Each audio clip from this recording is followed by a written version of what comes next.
Buenas tardes. No sé muy bien si cómo soléis hacer, si resumo yo algo de lo que conté el otro día o empezáis a hacer preguntas. No, haz eso, claro, muy bien, claro. Un pequeño resumen, sí, yo creo Sí, que es muy oportuno, ¿eh? bien, o quizá también un poco qué era lo que intentaba hacer. Yo, digamos, el motor de mi intervención era que a veces da la sensación de que en la lingüística os está en un ámbito relativamente restringido, de una gramática que en el mejor de los casos clasifica fenómenos y da cuenta de algunos de ellos. Generalmente hace clasificaciones interesantes, pero de elementos que tienen que ver con lo que se llaman palabras gramaticales. Ese sería el caso fundamental con el estructuralismo, o unidades más bajas como los fonemas, o pasamos a algo que es la teoría del lenguaje, que no es una ciencia categorial, sino que se abre horizontes, ¿verdad? Pues a veces pues, sublimes y otras fantásticos, y además en varias direcciones. Entonces, mi interés era intentar identificar algunos candidatos a contenidos positivos de una ciencia categorial. Eso era el asunto, algo que estuviera en medio. Entonces, para ello tomé una de las posibles orientaciones de la lingüística, que muy amplia de por sí era la lingüística de Chomsky en su línea principal ortodoxa. Como sabéis, esto ha tenido muchas heterodoxias y, naturalmente, hay otras lingüísticas distintas. Esto se hace particularmente interesante cuando se trata con lingüistas que se centran bastante en la sintaxis. Seguramente el estructuralismo europeo o el americano dejan un tanto de lado la sintaxis, se centran más en la fonología, en la morfología o en la formación de palabras, en la sintaxis a un nivel quizá más taxonómico solamente, y entonces quizá pierdan generalizaciones que otros pretenden haber encontrado. Por otro lado, algunas de las conclusiones habrían sido distintas y esos contenidos positivos, o esos candidatos a contenidos positivos, por así decir, habrían sido distintos o no los hubiera habido en el caso de otras orientaciones que pueden tener un carácter, digamos, más tecnológico, dentro de algunas gramáticas generativas de algunas orientaciones que están más orientadas, digamos, a la descripción de los fenómenos, a dar cuenta de muchos fenómenos, aun con un aparato quizá muy grande y perdiendo generalizaciones, o en otros casos a entablar un enlace esto lo mencioné, entre la semántica y la sintaxis, en que todo se hace por un lado bastante más complicado y lo lingüístico, digamos, se acomoda de algún modo en lo lógico semántico. Y eso, claro, merece otro análisis u otro análisis preliminar para intentar ver qué hay de analizable ahí. Y bueno, eso era el intento. Yo creo que al menos, yo personalmente creo que es defendible la idea de que hay cuestiones interesantes eh, que se pueden reconstruir de tal modo que se haga una lingüística, digamos, que sea ajena en cuanto a su propia entidad, a, por ejemplo, la psicología o la evolución y algunas otras cuestiones, o algunas otras disciplinas. Diferente la teoría del lenguaje en ese sentido de teoría no científica. Y eso era. Entonces, bueno, pues, en fin, no sé si ahora lo que he contado se parece a lo que conté el otro día, pero bueno. Sí. Pues no sé, si queréis te hago un poco de balance, ¿no? De cómo interpreté yo tu lección en la EFO. Bueno, yendo por delante, mi felicitación, porque me pareció que era muy sugerente, ¿no? Y luego, pues también me ha llamado mucho la atención, ¿no? Que pues la gente que ha comentado ya tu lección en YouTube, pues se ve que a los filólogos, ¿no? Y lingüistas, ¿no? Les ha debido de interesar bastante, ¿no? Porque ha suscitado diversas cuestiones, ¿no? Entonces, yo como no soy lingüista, ¿no? Pero sí que me interesó mucho la charla desde el punto de vista de la filosofía de la ciencia, ¿no? De la teoría del cierre categorial, ¿no? Y entonces lo que aquí me parece a mí que puede ser interesante es que yo dé una reconstrucción de lo que tú hiciste, ¿no? Pedro, señalando algunas cuestiones que a mí me han parecido muy interesantes, ¿no? Y que yo creo para poder luego, si queréis discutir, pues ya cuando intervengan Marcelino o Tomás. Bueno, la primera es que lo que te estarías planteando es el problema de la unidad y distinción de la lingüística como ciencia, ¿no? Es muy interesante porque tal y como yo he interpretado tu intervención, ¿no? Tu lección, por un lado estaría el problema de la distinción de la gramática, ¿no? De la lingüística con la gramática. Y por otro lado también está el problema de si la lingüística tendría una cierta unidad, ¿no? Porque, claro, si la lingüística se resolviese en esas teorías, como tú dices, del lenguaje, que estarían más cerca casi de la filosofía del lenguaje, su unidad sería ya una unidad muy debilitada, sería una unidad polémica, ¿no? Como puede ser, qué sé yo, la unidad de la bioética, ¿no? Que es una unidad polémica, doctrinal, ¿no? Más de lucha entre doctrinas, ¿no? Que es un poco lo que pasa yo creo, lo que dejaste tú sentado entre las teorías del lenguaje que son incompatibles unas con otras. Entonces, bueno, claro, te estás planteando efectivamente esos dos problemas, el de la unidad y la distinción de la gramática y si hay una unidad de la lingüística que sea más que una unidad polémica, ¿no? Como pudiera ser la de la filosofía del lenguaje. Es decir, si hay un campo propio, ¿no? Y claro, aquí es muy interesante, sobre todo para yo creo los que sean especialistas, ¿no? Que son los lingüistas, ¿no? El análisis de esos teoremas concretos que vas analizando, ¿no? Sacados sobre todo pues ya lo decías tú, ¿no? De la lingüística que bebe de Chomsky.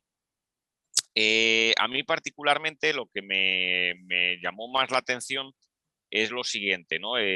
Cómo señalas que efectivamente hay ciertos teoremas, pero que en cierto modo también faltaría, por un lado, habría dos problemas, ¿no? Para que se pudiera hablar de un cierre, por así decir, estricto, categorial de la lingüística, ¿no? Por un lado sería, si yo no te entendí mal, lo siguiente, ¿no? Por un lado tendríamos el problema de que no desbordaríamos el plano beta, ¿no? Si no te entendí mal, al final vienes a decir que sí, que las operaciones del hablante son sustituidas por las operaciones pues del gramático, del lingüista, pero que esas operaciones no podían neutralizarse, ¿no? Eso es lo que tú llamabas al final de la lección, si no recuerdo mal, la tesis 2, ¿no? Que hay una serie de operaciones entonces seguiríamos en una situación beta sin perjuicio de que pudiera haber teoremas que fueran teoremas alfa, por lo que yo entendí. Y luego la otra cuestión que me interesó pues bastante, ¿no? Es cómo distingues, ¿no? Cómo llegas a distinguir. Por un lado vienes a decir, no, bueno, pues la lingüística se distinguiría de lo que sería la filosofía del lenguaje, ¿no? Porque tenemos ciertos teoremas, ¿no? Y son esos teoremas que tú analizas ahí, ¿no? Pero también se distingue de la gramática en tanto en cuanto, si no te entendí mal, en algún momento apuntas que la gramática iría siempre ligada a un único lenguaje y entonces el lingüista, en tanto en cuanto debería conocer pues diversas gramáticas, es decir, diversos lenguajes para poder plantearse cuestiones que tengan que ver pues con el origen, la evolución o la estructura del lenguaje, estaría ya desbordando el plano de la gramática, porque ya no tendría que conocer solamente un lenguaje, el E sub I, sino también, qué sé yo, el E sub I, el E sub J, el E sub K, para poder entonces ya construir esa lingüística, ¿no? Y entonces, pues un poco cómo me interesó mucho ese juego, ¿no? Esos planos que se van ahí cruzando, ¿no? Y la pregunta que o sea, eso es un poco como yo reconstruyo, no sé si a lo mejor haciendo justicia o no, lo que tú planteabas, Pedro, pero lo que sí que me interesó también mucho es la pregunta que yo te haría, si un tercer problema no pudiera ser que faltasen principios en la lingüística, que coordinasen todos esos teoremas. O dicho de otra manera, que esos teoremas que nos has ido presentando, ¿no? Y otros teoremas que se pudieran plantear desde otras orientaciones lingüísticas si podría haber unos principios generales que los coordinasen por similitud con cosas que tú conoces muy bien, ¿no? También por tu formación, pues como matemático, ¿no? Qué sé yo, como, igual que las leyes de Galileo del movimiento de objetos terrestres y las leyes de Kepler del movimiento de objetos celestes se coordinan en los principios de la mecánica de Newton, ¿no? Entonces, si podría haber en la lingüística algún tipo de principios que coordinasen esos teoremas, unos principios ya más generales. Bueno, eso es un poco así, a bote pronto, a mí lo que me sugirió, pues, que tu lección, ¿no? Claro, que yo la veo desde una perspectiva oblicua, pero que a mí me pareció muy, muy interesante en lo que tiene de aplicación de cuestiones de filosofía de la ciencia. Pues, bueno, muchas gracias, Carlos. Yo la verdad, de lo que me doy cuenta es de lo provisional que es todo lo que dije y incluso en cuanto a su formulación se refiere. O sea, me da la sensación de que no tengo las ideas muy claras y tampoco esas ideas poco claras las he formulado claramente. Sí, y entonces, yo, claro, hay una cuestión de las que has planteado, bueno, antes de tu pregunta concreta, que yo creo que es así, vamos, pero volviendo al asunto beta y todo esto, lo que más o menos, digamos, me doy cuenta es de que cuando pensamos en las operaciones del hablante, pues el hablante concatena fragmentos, palabras, digamos que tiene en su memoria, en el sentido trivial, ¿no? Pues, no sé, frases hechas, frases no hechas, de un modo que, en cierto modo, a él se le oculta. Y el lingüista realiza cosas que se parecen a eso, ¿ves? Son muy próximas, operaciones como quitar un trozo de algo que ha escuchado y poner otro a ver si funciona o no funciona, y así clasifica unidades lingüísticas de distintos tipos en categorías que se van ampliando. Por ejemplo, la categoría nombre ve que funciona, o la categoría nombre propio funciona igual que la categoría pronombre, o que la categoría sintagma nominal, que ya no está, ya no es algo léxico en principio.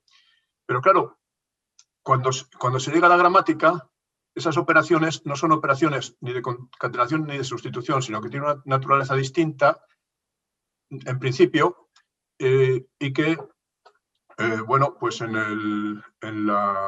algunas fases, como o en la fase más reciente de la gramática de Chomsky, pues bueno, se reducen a una operación que no forma cadenas, sino que forma árboles. Árboles que a su vez se pueden reducir a cadenas porque tienen que ser de determinado tipo. En fin, esto es una cuestión un poco así, pero claro, lo que quizá para plantear este asunto habría que ver eso, ¿no? Hay una cuestión, digamos, de la que podemos partir, es que en principio, pues por ejemplo, en el caso de la fonología estructural, pues bueno, pues podríamos aceptar que estamos en una situación más alfa en cuanto a lo que se tiene que ver con ellas. Pero claro, incluso esas unidades, cuando se habla de las unidades mayores que pueden formar, de carácter prosódico, etcétera, pues ya nos introducen en una situación distinta. Y en cualquier caso, esto creo que lo comentaba, hay un inventario finito de las mismas, que es con lo que trabaja el estructuralismo europeo y el americano también, la verdad. Y desde el punto de vista formal, cuando se estudia la sintaxis, uno en principio se podría decir que la sintaxis tiene que trabajar con un inventario no acotado. Es decir, pues, en fin, es todo lo impreciso que se quiere decir que es infinito, pero bueno, el cardinal de las oraciones de una lengua, pero en fin. Pero por ahí iría, ¿no? Entonces, yo lo que creo es que esto merece más estudio para ver realmente qué se está haciendo y ver qué pasa con ese momento en que se supone que se llega a una gramática que es un sistema que funciona para esta teoría dada con solo una operación, con distintas variantes de esa operación, que tiene unos operandos determinados, en fin, con los que pasan una serie de cosas que están muy lejos de las operaciones del hablante, las operaciones que se plantearían en otro terreno y tienen que ver con el uso, pues, por decirlo así, pues de los músculos y de los aparatos fonadores, etcétera, etcétera.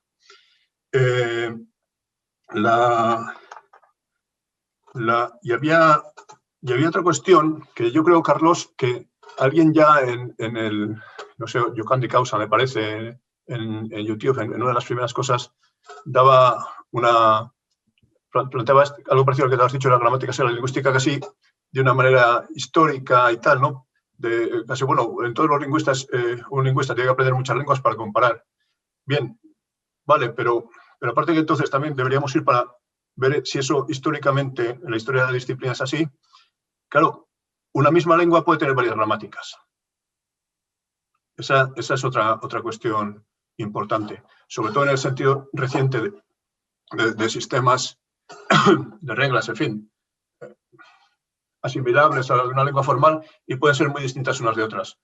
Ahí, digamos, la tarea del lingüista se vería bien porque el lingüista vendría, por ejemplo, a poner condiciones sobre esas gramáticas o a establecer algún tipo de principio, por ejemplo, de economía, acerca de cuál es mejor que otra, etcétera, etcétera. Muchos de esos principios son genéricos.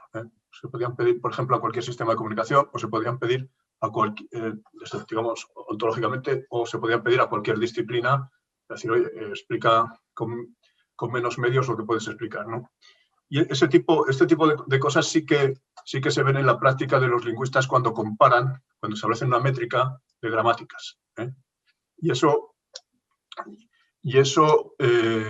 claro, nos sitúa, digamos, hacia otro aspecto de ese desbordamiento, no solo por la multiplicidad de lenguas, que es evidente desde el punto de vista histórico, incluso en cuanto a los orígenes de la escritura, del alfabeto griego, de la adaptación de un alfabeto a otro, cosas que pasaron pues hace ya, en algunos casos, más de 2 milenios, y que tienen que ver, desde luego, con la pluralidad de las lenguas y con fenómenos lingüísticos muy distintos, con el análisis lingüístico que supone cualquier sistema de escritura. O sea, eso ya viene de hace mucho. Y ahí sí que también podemos encontrar, digamos, una pluralidad que hay que encajar de algún modo, y una pluralidad dentro del género lenguas, que a fin de cuentas son traducibles, etcétera, etcétera. Y yo creo que en cuanto a tu pregunta concreta, yo creo que efectivamente, ¿qué pasa eso? Yo hablaba además de candidatos a teoremas, incluso por analogía, ¿no? Un poco por llamar de alguna manera a resultados o a contenidos que están ahí, que yo no sé, hablé de 4 o 5, y que desde luego desbordan el plano de la gramática. Hablan de todas las gramáticas y por tanto también hablan de las lenguas.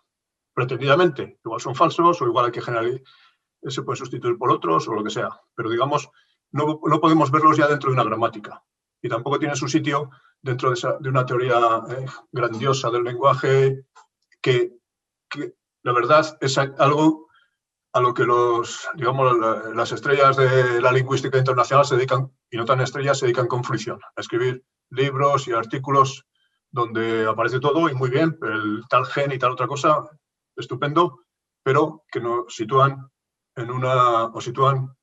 en una especie de extraña tierra de nadie a la lingüística o a la posibilidad de una lingüística científica. No sé, eso por ahí. Bueno, vamos a ver. Pedro, en el momento que has pronunciado la palabra estructuralismo, y yo, por haber sido alumno de Alarcos, enseguida he sentido el impulso de intervenir para formularte alguna otra pregunta, pero antes, claro, como es lógico, después de haber escuchado atentamente tu soberbia lección, pues me gustaría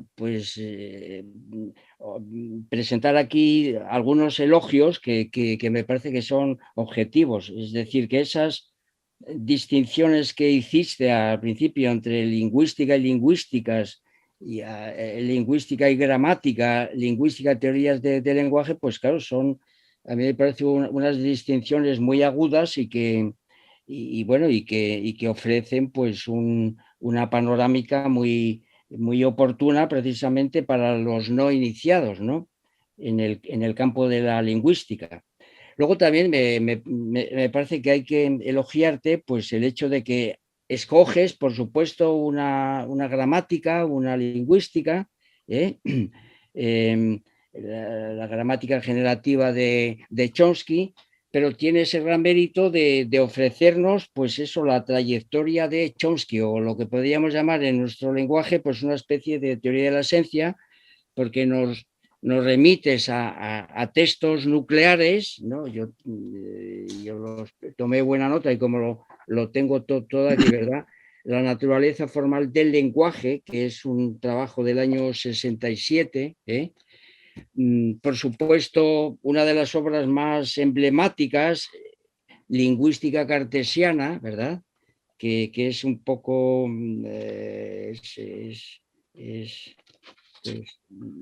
del 69, ¿verdad? Y vamos a centrarnos un poquito en este libro que, por otra parte, digamos que yo me lo estudié más a fondo cuando vi las críticas que hace don Gustavo a la gramática cartesiana en el ego trascendental, claro. Es decir, que este libro también tiene mucho de gramática, como vamos a ver ahora, ¿verdad? Bueno, y entonces tú tienes el mérito pues de haberlo, claro, vamos a ver, dice esto, en resumen el lenguaje nos dice Chomsky en el año 60 y como he dicho, en el año 69, ¿no? Tiene un aspecto interno y otro externo. Se puede estudiar una frase desde el punto de vista de cómo exprese un pensamiento desde el punto de vista de su apariencia física. Es decir, desde el punto de vista de su interpretación semántica o de su interpretación fonética. Bueno, esta distinción está muy bien hecha. Pero luego hay una, en el capítulo en el que Chomsky habla de la adquisición y uso del lenguaje, pues tiene una tesis o un teorema, podríamos llamarlo, que es realmente pues, discutible. Claro, esto es lo que no puede admitirse desde el materialismo filosófico. La doctrina central de la lingüística cartesiana es que las características generales de la estructura gramatical son comunes a todas las lenguas y reflejan ciertas propiedades fundamentales de la mente. O sea que, es decir, esta especie de generalización de todas las lenguas tienen una estructura y que además esta hipótesis fue la que condujo a los gramáticos filósofos a concentrarse en la gramática general antes que en la gramática particular, y se expresa en la creencia de Humboldt de que el análisis profundo mostrará una forma de lenguaje común que sirve de base a la variedad nacional e individual. Claro, esta es la... Y luego, pues, entre nosotros, no hace mucho, en unos encuentros de filosofía, ya en Oviedo, Ángel López García. Sí, que estuve yo también. Si estuviste, es verdad. Bueno, pues muy bien. Pues le da un fundamento genético a esa cuestión, a ese asunto, ¿verdad? Y luego, pues claro, el libro de Chomsky, al que también te referiste, el trabajo, el lenguaje y el entendimiento, este ya es del año 71, bueno, entonces, por un lado, por supuesto, pues nos ofreces una panorámica muy, muy general de asuntos, pues eso, agudos, ¿verdad? Y luego, por otra parte, pues claro, nos ilustras sobre la trayectoria de Chomsky, ¿verdad? Bueno. Pero también, claro, y esto es lo que me gustó de tu exposición, y voy a entrar en el terreno que ya a propósito del estructuralismo y de las metodologías beta y alfa, que voy a entrar por ahí, y la pregunta que te voy a formular viene a continuación, ¿verdad? Pero además haces un planteamiento problemático, porque dices que por un lado, por supuesto, de las muchas lingüísticas, pero también hay teorías de lenguaje. Supongo yo que te referirías, pues yo que sé, a Wheeler, a Morris, a Frege, pues bueno, yo que sé, a Sapir, bueno, esta cantidad de Humberto Eco, bueno, Adam Schaff, yo que sé, teorías sobre el lenguaje que no pueden alcanzar ni mucho menos cotas de cientificidad, y que entonces lo que tú te planteas tiene que estar en medio de esas dos, de esos dos asuntos. Pero también hiciste un pequeño recorrido y unas referencias, por supuesto, a los casos límites de las metodologías alfa y beta, que eso fue, a mi juicio, otra aportación tuya. Es porque te referiste a la neurolingüística, es decir, al cerebro, a lo que tiene que ver con el lenguaje y el cerebro, precisamente eso puede llevar, por supuesto, a un cerebrocentrismo. Y yo eso te lo tengo que agradecer, bueno, entre otras cosas, porque dada mi condición de profesor de bachillerato, pues uno de los temas que teníamos que explicar era precisamente el lenguaje. Y entonces, pues claro, para hacer filosofía del lenguaje se necesita recorrer tratamientos categoriales. Y el primero de ellos, que yo por lo menos pues tiraba, pues era la neurolingüística, ¿verdad? Es decir, el hecho de que hay unos trabajos muy potentes que ilustran acerca de lo que son pues centros neurálgicos del lenguaje, y además hecho por personajes pues de enorme importancia, que son a la vez pues fisiólogos, patólogos, como son Broca, Wernicke, que hablan pues eso, área de Broca, área de Wernicke, etcétera, ¿no? Y esto es absolutamente una metodología fundamental. Y el otro límite, pues es, pues naturalmente, beta 2, la lingüística aplicada, de la que hiciste, pues, pusiste ejemplos varios, ¿no? La enseñanza de los idiomas, claro, cuando te estuviste pasando del español al inglés, etcétera, ¿no? Bueno, entonces, pues dicho esto, bueno, hay que apuntar que el propio Gustavo Bueno, estos mapas, este tratamiento, pues lo convierte en un conónimo de mapa, ¿no? Un mapa analógico, en su trabajo sobre el mapa, pues tiene en cuenta precisamente estas consideraciones neurofisiológicas para presentarnos los homúnculos de Fulton. Bueno, quiero decir con esto pues que tiene bueno, que tú pues nos llevaste al campo de las metodologías, que es ahí donde tiene que plantearse la posibilidad de la lingüística como ciencia, claro, naturalmente ciencia humana, pero que este tratamiento neurológico, pero también la fonética acústica, en tanto en cuanto pues los sonidos pueden ser analizados a través de un pues a través de un fonógrafo, de un oscilógrafo, ¿verdad? Y entonces pues aquí se pueden determinar las vocales, las consonantes.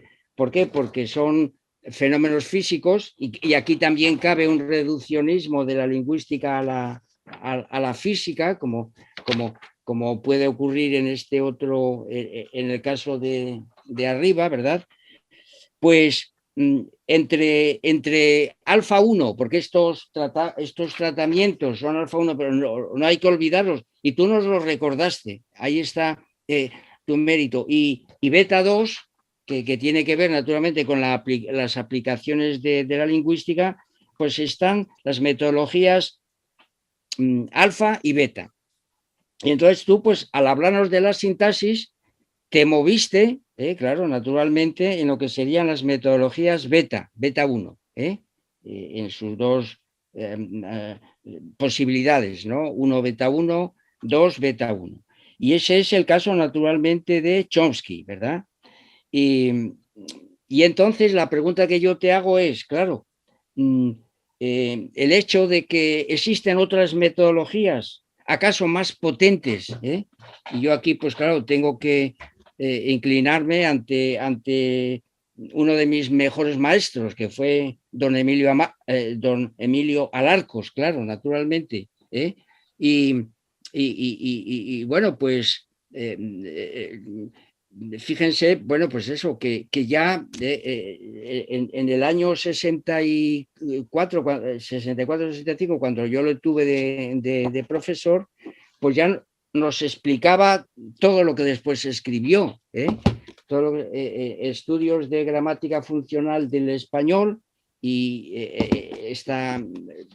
editorial que yo, esta edición que yo tengo, pues es del año 82, pero la primera es del año 70, ¿eh? Y luego pues tiene una más reciente, una más reciente del año,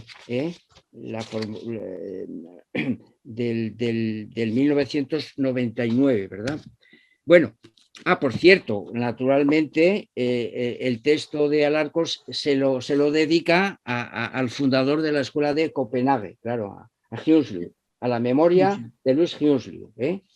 Bueno, hecho este preámbulo, ¿verdad? Hecho este preámbulo, pues la pregunta que yo te tengo que hacer es, claro, desde la óptica de la sintaxis o de las metodologías beta 1, tal y como entendí yo tu exposición a propósito de Chomsky, pues claro, cabe esa pregunta que tú haces, puede haber una lingüística científica. Claro, una sola gramática no es en absoluto soporte de esto. Y entonces la pregunta que hago yo, al incorporar aquí estas metodologías alfa 2, que son las propias de la fonología, la morfología de Saussure, pero el estructuralismo de Alarcos, pues ¿cómo queda el asunto que tú te planteaste o que tú nos planteaste? Es decir, desde luego, bueno, esta distinción que hace él, que el profesor Bueno que hace, digamos que coordina, pues la sintaxis de Chomsky o la fonología, morfología y estructuralismo de la escuela de Copenhague, digamos que hace una coordinación con, por ejemplo, en el campo de la psicología entre Pavlov y Tolman, por ejemplo, en el campo de la sociología entre Durkheim y Tarde, la política entre la teoría del Estado y la teoría del gobierno. Bueno, así está esta aportación que nos hace don Gustavo en el año 78.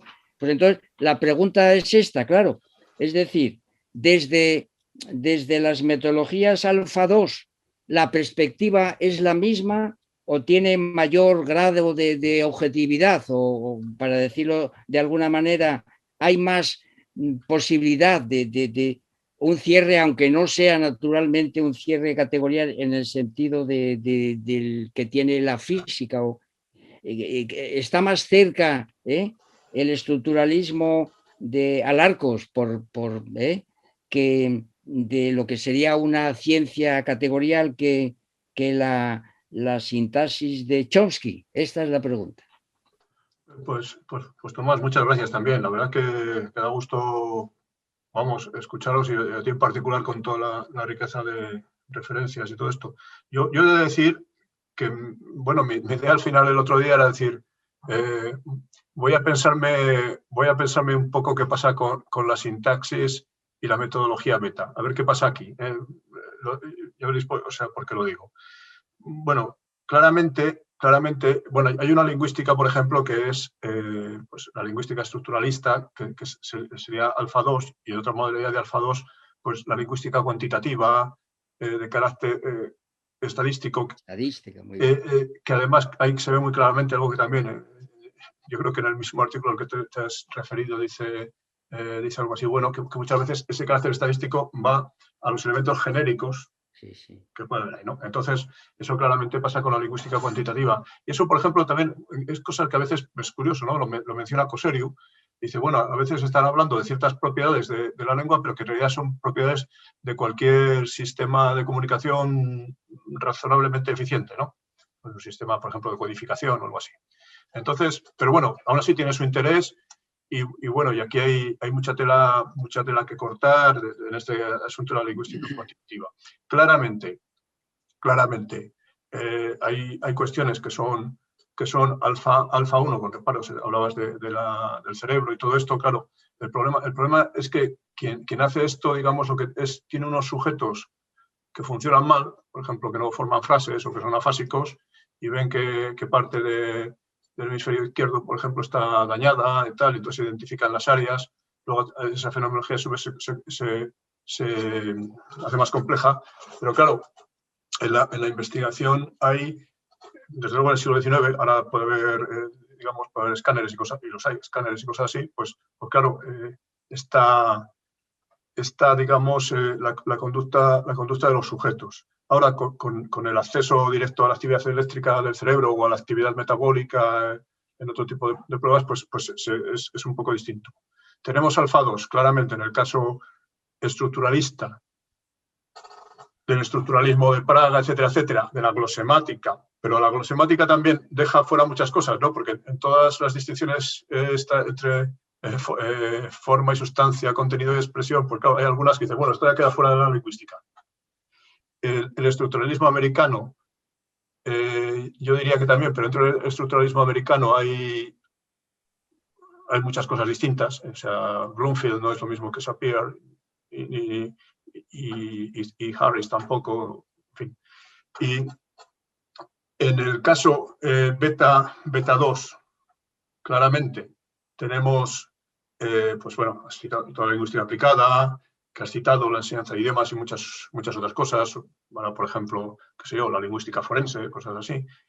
Y el terreno que a mí me parece complicado, porque beta 1 es complicado, digamos, y hay que ver si algo puede ser alfa y algo está en no sabemos dónde, es en la sintaxis, sobre todo, porque la semántica, yo creo que los lingüistas cuando hablan de semántica a veces no sé si saben muy bien de qué están hablando, pero en fin, esto es un chiste. Entonces, la cuestión está en que, por ejemplo, a mí me da la sensación de que el otro día mencioné la lingüística cognitiva tipo Lakoff y tal, que claramente ahí se está en una situación beta sub 1, bueno, como primera aproximación, claramente el hablante está ahí, o sea, digamos lo que el hablante hace, lo que junta y lo que separa sigue estando en las reglas de la gramática de ese tipo de lingüística. Y en el caso de las teorías que dan más autonomía a los sintaxis, pues bueno, yo creo que su intento, o sea, un intento, digamos, ciego o tal, claramente es escaparse o sea, paradójicamente, es escaparse del hablante. El sustituirlo por un mecanismo que ni siquiera, bueno, esto lo estoy diciendo mal, no es, en qué hay que distinguir muy claramente lo que ellos distinguen entre procesamiento y gramática. La gramática y el procesamiento tienen relaciones muy oscuras. El procesamiento sí serían las operaciones que hace el sujeto, pero la gramática se podría entender de un modo muy problemático, y eso es lo que yo no sé, que es lo que planteé, pero no tengo respuesta, que está ahí. Claro, yo creo que esto se puede entender como algo así como una percepción más o menos oscura de un desequilibrio inherente a las metodologías beta sub 1 del que tratan de escapar. De hecho tienen el ejemplo, digamos, del estructuralismo. Hay una cosa muy interesante desde el punto de vista biográfico, que es la tesis de Chomsky, que era morfofonémica del hebreo, que era una tesis que no era de sintaxis, sino, entonces digamos que muchas cosas que pensó Chomsky estaban para ese mundo que era un mundo estructuralista, del estructuralismo de Harris en particular. Pero luego él se extendió hacia el otro territorio, ¿no? Entonces eso,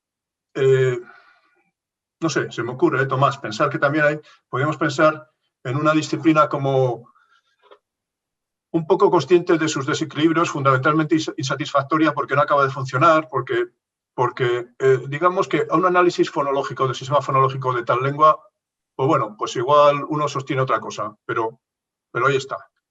En cambio la gramática o la lingüística, en el caso de la sintaxis, tiene supuestos que algunos son muy ingenuos. Por ejemplo, en un supuesto, digamos, que se pudo dar y que se puso en cuestión es pensar que una lengua es un conjunto recursivo, en el sentido de que hay una regla para saber si un elemento determinado, una oración, es o no de ese conjunto. Esto se ha puesto en duda y eso es una experiencia que tenemos todos biográficamente, porque si pensáis, por ejemplo, yo creo que, por lo menos a mí me pasa, ¿no? Yo hay oraciones del español que ahora doy por buenas y que hace 20 o 30 años no las daba, me parecían absolutamente agramaticales. Claro, hay un cambio en la lengua, pero eso también indica que desde el punto de vista formal todo el edificio está sobre una base problemática. Entonces, yo lo que creo es que hay que ir, digamos, autor por autor o escuela por escuela, obra por obra, y ver qué están haciendo realmente. Y separar eso cuidadosamente de su, como dicen algunos, de su autorrepresentación de lo que están haciendo. Es lo que, por ponerte otro caso, yo no sé si me estoy extendiendo demasiado y es... No. Pero bueno, cuando hablabas de las dos obras esas de lingüística cartesiana y de lenguaje y entendimiento, esas son obras, digamos, poco técnicas en que Chomsky, sobre todo en lingüística cartesiana, en que se mete a filósofo y se le criticó bastante pues, por problemas que tenían esas obras. Claro, no es lo mismo hablar de gramática universal en esos términos que, digamos, de una manera, si se quiere, empírica o de una manera que habrá que elucidar, comprobar desde un punto de vista categorial, digamos, aspectos genéricos que puedan tener las lenguas o, digamos, solo a nivel noseológico nuestros estudios de las mismas. Entonces, claro, aunque las dos cosas puedan estar disparatadas, no son lo mismo. Son dos cosas totalmente distintas. La tesis, digamos, filosófica, no sé qué, es decir, bueno, además dando esa explicación que históricamente es muy curiosa, ¿no? Me alegra que has citado eso, claro. Los gramáticos franceses y tal, en el siglo XVII, hablaban de gramática universal, bueno, o igual estaban hablando de la gramática del francés, que era la universal, pero claro, y no tenían, digamos, su país no había tenido demasiado contacto todavía, me parece, con lenguas más o menos exóticas y no se habían visto forzados, bueno, con algunos sí, pero no tantos como España, por ejemplo, a hacer gramáticas de lenguas que no encajaban nada. Bueno, hay también otras discusiones, pero claro, ha dicho que claramente está llevando el agua a su molino. O sea, pero claro, ese argumento no puede convencer a ningún lingüista. Y a un filósofo me imagino que, no lo sé, pero él no está hablando claramente. Si hay algo que es lingüística, ahí no está hablando de eso. Está diciendo unas cosas y en ese sentido, pues podremos pensar lo que se quiera de ese libro o de algunos aspectos del mismo, pero claro, ¿qué es separable o qué se puede disociar de la lingüística de Chomsky, que es de ese libro, o qué es lo que se puede disociar de, por ejemplo, su teoría del aprendizaje, del mentalismo este que mencionabas, del reduccionismo explícito, pero no sé si efectivo, de la lingüística es psicología y la lingüística es biología, que luego se corrige a su vez y dice muchas cosas que pasan a nuestros órganos no es por los genes o tal, sino que es por restricciones físicas de patatín patatán, tipo Darcy Thompson, ¿no? Entonces, claro, ahí es un terreno que a mí me parece envenenado. No sé, a mí, yo no sé qué opinaréis, pero me da la sensación de que en otras disciplinas, no sé, en física o algo así, pues soy muy ingenuo al decir esto, ¿no? Da la sensación de que es más fácil separar cuando uno está, o sea, cuando Newton está haciendo física, de cuando está explicando o sea, y no utiliza hipótesis raras, y cuando está utilizando, está explicando la gravitación por la alquimia. O sea, parece que es más fácil de separar. Aquí está todo, bueno, es peor y está más mezclado. Pero bueno, yo, en resumen, Tomás, si me permites, yo creo que la tarea sería, desde el punto de vista de las metodologías y del análisis noseológico en general, coger obra por obra, tesis por tesis, etcétera, etcétera, y ver qué se está haciendo ahí. Modestamente creo que eso sería el trabajo que corresponde aquí. Y entonces, ligado a esto, como también hablaste de familias lingüísticas, siguiendo con la clasificación de don Gustavo, ¿en cuál de las familias, bueno, si podemos hablar de familias lingüísticas, Chomsky, ¿cómo lo catalogarías? ¿De teoreticista? ¿Acaso? Bueno, no sé, vamos a ver. Pues vamos a ver. Sí, yo creo que sí. Sí, yo creo que sí. Bueno, vamos a ver. Es que hay una cosa muy curiosa. Las gramáticas mismas, las gramáticas mismas, que no son, que es una cosa distinta en la teoría científica, las gramáticas se ponen en el esquema popperiano, las falsamos, no sé qué, tal y cual, ¿no? Claro, y esto a veces da lugar a una dinámica, me parece a mí, un tanto viciosa de complicar las cosas, y otras veces en que, digamos, hay un salto adelante y se simplifican. O sea, yo creo que esto en la gramática generativa se ha visto. Si esto se complica demasiado, por decirlo así, se van añadiendo epiciclos, más reglas o más casos especiales, y de repente el jefe da un golpe en la mesa y dice, uy, pero si esto lo hacemos así o así, se simplifica mucho, y además muchas veces tiene razón, y se simplifica, y eso ha supuesto un avance en la teoría. Y en ese sentido, eso es un análogo al teoreticismo. Y yo diría que la concepción de Chomsky, me atrevería a decir, es, sí, o sea, de estirpe popperiana, ¿no? Que yo creo, pero casi de un popperianismo casi sociológico, ¿no? Porque hay muchos hijos de Popper, o sea, me parece a mí. Muy bien. No sé, eso vosotros sabréis, ¿eh? Yo no. No, muy bien lo que tú dices. En todo caso, en rigor, quiero decir, tiene la importancia que tiene en una perspectiva noseológica de discusión sobre alternativas, pero en una perspectiva noseológica a la escala de las capas básicas, pues tampoco importa mucho que Chomsky sea teoreticista o que sea descripcionista, porque en última instancia lo que nosotros estamos reconociendo, es que hay un circularismo, y él ya podrá ser lo que quiera, pero en la ciencia está haciendo circularismo, que esa es la cuestión, ¿no? No obstante, bueno, yo quiero decir que estoy, que de acuerdo con lo que dices tú, no, pero que es irrelevante, porque un materialista filosófico lo que reconoce es una praxis circularista en la ciencia, y que el científico se represente a sí mismo como teoreticista, de convencionalista o de primero o de segundo grado o descripcionista, pues peor para él, ¿no? También, porque está más equivocado. No obstante, como la pregunta de Tomás, yo supongo que va por saber un poco esa etiología o prosapia filosófica de Chomsky también en el teoreticismo, que también encajaría con ese idealismo que se le adjudica por parte de quienes lo representan como una especie de innatista o idealista también, ¿no? Bueno, no sé. Bueno, ya que entré como un... Cada cosa que decís es más interesante y no sé, y da lugar para muchas más.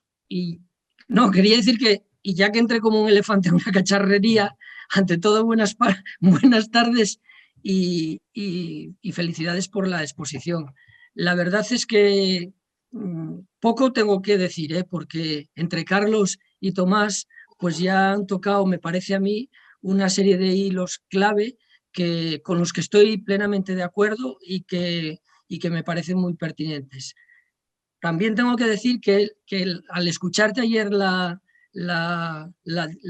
lección, me recordó unas conversaciones que tuvimos en Santo Domingo hace unos cuantos años, donde donde comentábamos, y tú me diste toda una lección de generativismo chomskiano, comentábamos un poco las diferencias entre los estructuralistas a propósito y los generativistas a propósito de la distinción entre estructura o lengua y habla y competencia y actuación, en el caso de Chomsky, y ahí tenía yo una serie de conceptos, diríamos, mal aprehendidos, que tú me aclaraste, no sé si te recuerdas de esa conversación, así que la de ayer la vi como... Afortunadamente hemos tenido unas cuantas y más que tendremos, sí, y bueno, esas son ellas.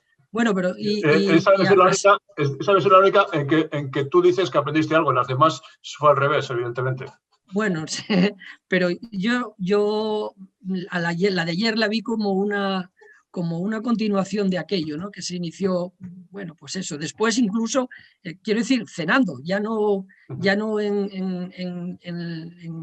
en el espacio de Ibercaja, sino tras la cena, cuando hablábamos, no recuerdo ahora exactamente cómo se inició la conversación. Bueno, la verdad es que por comentar un poco la lección tuya de ayer, yo creo que como han dicho Carlos de distinta manera y Tomás, no ha sido una lección ingenua, y aunque te has reservado introducir algunos conceptos de la teoría del cierre categorial casi para cuando ya tenías avanzada la lección, yo creo que no se entiende lo que has dicho, o al menos que no se entiende con profundidad si no tenemos presente la teoría del cierre categorial. Eso por una parte, y la distinción entre conceptos e ideas, porque esa esa primera introducción a la que ha hecho alusión Tomás, entre distintas escuelas, entre gramática, lingüística, etcétera, y entre teorías de la lingüística, tiene mucho que ver con la distinción entre conceptos e ideas. Yo no sé qué interés pueden tener los lingüistas que te han escuchado, pero seguramente que algunos te escuchan desde las coordenadas de un mapa T y habrá otros que te escuchan desde las coordenadas de un mapa Mercator. Nosotros te escuchamos desde las coordenadas del materialismo filosófico y creo que toda tu charla tiene que encajar, es que encaja todo lo que has dicho, incluso cuando has hablado del taller del lingüista, cuando has hablado del taller del lingüista como un artesano, has expuesto ahí los ejes sintácticos y semánticos con una maestría, sin nombrarlo, porque no has dicho nada de eso, pero a mí me parece que estaban alentando constantemente todo el discurso que hiciste.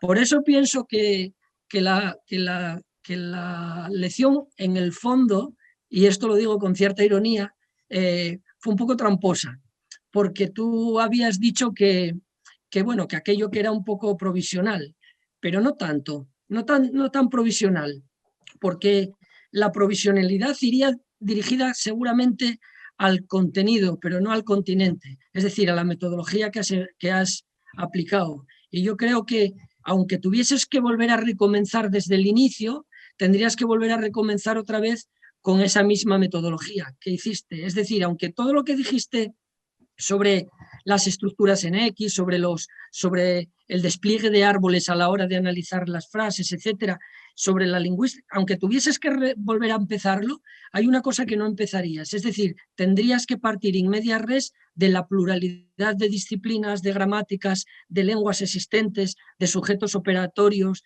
de términos, etcétera, y te pondrías otra vez en el sistema del materialismo filosófico a analizarlo. Y por eso creo que, irónicamente lo digo, fue un poco tramposa, porque en ese sentido se estaba viendo eso, los mimbres de lo que estabas diciendo, ¿no? Bueno, por otra parte, con respecto a las metodologías alfa y beta, cuando lo estabas exponiendo, yo recordaba unos capítulos, seguramente que Tomás o Carlos lo recuerdan mejor que yo, pero unos capítulos del Estatuto Gnoseológico de las Ciencias Humanas, donde Bueno habla de la distinción entre ciencias culturales y ciencias sociales. Y dice, bueno, primero dice que los rótulos ciencias culturales y ciencias sociales son rótulos de segundo grado porque albergan o contienen, a su vez, rótulos de otras ciencias. Por ejemplo, pues la historia de la arquitectura sería una ciencia cultural, mientras que la sociología de la arquitectura sería una ciencia social. Y entonces, claro, pues ahí la gramática, incluso la lingüística tendrían más que ver con ciencias culturales, pero a lo mejor la sociolingüística tendría que ver más con ciencias sociales, porque las ciencias culturales, decía Bueno en el estatuto, tienen que ver con las metodologías alfa en general, y las ciencias sociales tienen que ver con las metodologías beta, ¿no? En este sentido, a mí me parece que tampoco es problemático, creo, no lo sé, y ahí me corregís porque lo que voy a decir puede estar equivocado, pero es una opinión que tengo a propósito también de reflexiones sobre geografía y sobre el cognitivismo aplicado a la geografía, y es lo siguiente, que a pesar del espectro que va de alfa 1 a beta 2, y que nosotros siempre intentamos que en una sola ciencia encajen todas las distintas situaciones y estados, yo creo que, y a veces nos debatimos muchísimo por hacer que esta ciencia tenga contenidos alfa 1, contenidos alfa 2.1, alfa 2.2, contenidos beta 1, contenidos beta, y así sucesivamente, beta 1.1, beta 1.2 y hasta alfa 2, a veces ni siquiera una ciencia tiene por qué tenerlos todos, porque quien tiene que recorrer, quien tiene que recorrer todo el espectro es la República de las Ciencias, pero no a lo mejor una ciencia en particular, porque como dijo Carlos una vez a propósito de las matemáticas en realidad también es un rótulo anómalo, porque hay muchas ciencias matemáticas y la física no es un rótulo también anómalo, como lo es la geografía. Entonces, cuando hablamos de que la geografía o que la geología son ciencias alfa o ciencias, en realidad a lo mejor están más presentes en una situación del espectro que en otras, y eso no va en menoscabo ni del sistema, porque el sistema de materialismo filosófico, la gnoseología, tiene que dar cuenta de la República de las Ciencias, y no a lo mejor no necesariamente tiene por qué haber en un espectro en una situación determinada, aunque normalmente lo que se han hecho en todos, y Gustavo Bueno lo ha hecho así, es recoger el espectro completo en una ciencia concreta, ¿no? Quiero decir que no iría en menoscabo del materialismo filosófico y de la gnoseología del cierre el hecho de que en la lingüística no encontrásemos a lo mejor una de las situaciones del espectro alfa-beta. Yo creo que no pasaría nada, y que normalmente lo que se encuentra está en alfa, pero que después encontramos otras donde la ciencia, por ejemplo, la sociología lingüística, igual la encontramos, sociología lingüística, igual la metemos en beta por las operaciones sociales, etcétera, pero resulta que ya no son tan lingüísticas cuanto sociales, quiero decir, cuanto sociológicas. Con lo mismo que pasa con la psicología lingüística, ¿no? La discusión entre Skinner y Chomsky, porque claro, en realidad sobre el origen del lenguaje, ¿no? Entonces, lo que hace Skinner en el fondo es lo que hace Skinner es decir que el lenguaje es una conducta, pero entonces la teoría de Skinner, aunque nombra el lenguaje, no es una teoría lingüística, sino que es una teoría conductual, porque el lenguaje aparece como conducta, mientras que en el caso de Chomsky, o al menos de las interpretaciones de Chomsky, porque tú ayer hiciste muy claramente una separación entre cómo se lo había interpretado y lo que realmente decía Chomsky, que me pareció muy interesante también. Y Chomsky, cuando se lo interpreta como un innatista, claro, yo creo que aquí Carlos dirá seguramente con mucha más precisión, en las ciencias fuertes hay que tener muy en cuenta la distinción entre, y tú ahora mismo estabas haciendo mención a ello, y Tomás también, entre las capas básicas y las capas metodológicas, porque a lo mejor cuando un lingüista está analizando las frases desde el punto de vista sintáctico y está viendo si hay estructuras o no hay estructuras y del tipo que son y qué pertinencia tienen, una cosa es eso y otra cosa es lo que él piensa sobre qué es una lengua. Es decir, que el hipótesis no finjo ya pertenece a las capas metodológicas y no pertenece tanto a las capas básicas, y esto a lo mejor está mucho más, por eso decías tú que esto era como más complicado que en la física o que en Newton y tal. Claro, porque seguramente las capas metodológicas están muy imbricadas con las capas básicas, porque las operaciones son las operaciones de los sujetos, claro, y las operaciones del habla las tiene Alarcos, pero las tiene aquel sujeto que Alarcos está analizando en un enunciado determinado, para ver si hay un aditamento o se utiliza lo que sea, bueno, en fin. Sí. Eso por ahí, ¿no?